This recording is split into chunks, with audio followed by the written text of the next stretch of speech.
आयु natural herbal Ayurvedic medicine. आज हम बात करेंगे बवासीर के बारे में। इसे पाइल्स भी कहते हैं। अच्छा, सबसे पहले आयु नेचुरल हर्बल चैनल को सब्सक्राइब करें और लाइक करें। बवासीर रोग में कब्ज होता है, पैखाना साफ नहीं होना, अजीर्ण और पैखाना सख्त होना और उस समय दर्द होना तथा खून गिरना, यह सामान्य लक्षण होता है। बवासीर पाइल्स को ही कहते हैं। यह खूनी और बादी दो तरह का होता है। एक से खून गिरता है और दूसरा से बहुत तेज दर्द होता है। ऐसे में यह बवासीर के रोग हर स्त्री पुरुष को होता है।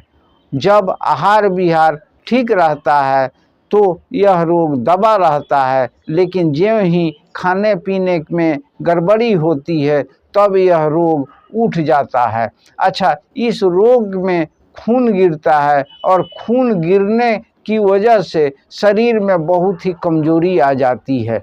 अब फेस्टुला के बारे में जानते हैं। फेस्टुला को भकंदर बोलते हैं। यह गुदा से यानी पैखाना के रास्ते से आधा इंच पर अंकुर होता है। इसे दवाई से बैठा दिया जाए तो वह ठीक हो जाता है, पर कुछ दिन रहने के बाद वह फूट जाता है और फोड़ा होकर सुराग बन जाता है, जिससे पस मल आने लगता है।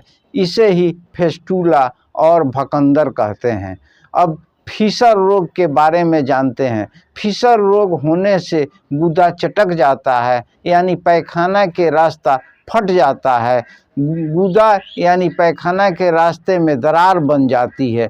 अब आप लोगों को समझ में आ गया होगा कि बवासीर जिसे पाइल्स कहते हैं और फेस्टुला जिसे भकंदर कहते हैं और फीसर जिसे फीसर ही कहते हैं। यानी बवासीर दो तरह का होता है, खूनी और बादी। खूनी से खून गिरता है और बादी में दर्द होता है। फेस्टुला जिसे भकंदर कहते हैं, ये होने पर गुदा से आधा इंच पर सुराग हो जाता है, जिससे मल और पस निकलता है। और फीसर में गुदा चटक जाता है, यानी पैखाना के रास्ते में दरार बन जाती है। अच्छा, ये सब का दवाई भी अलग अलग होता है। ये नहीं कि बवासीर कह देने से बवासीर के दवा से ठीक हो जाएगा। यदि बवासीर है तो बवासीर की दवा चलेगा, यदि भकंदर है तो भकंदर की दवाई चलेगी, यदि फीसर है तो फीसर की दवाई चलेगी। ऐसे में इसका ऑपरेशन इलाज नहीं है। यह ऑपरेशन कराने से कुछ दिनों के बाद फिर दोबारा हो जाता है, तो इसका इलाज जड़ी बूटी में ही है।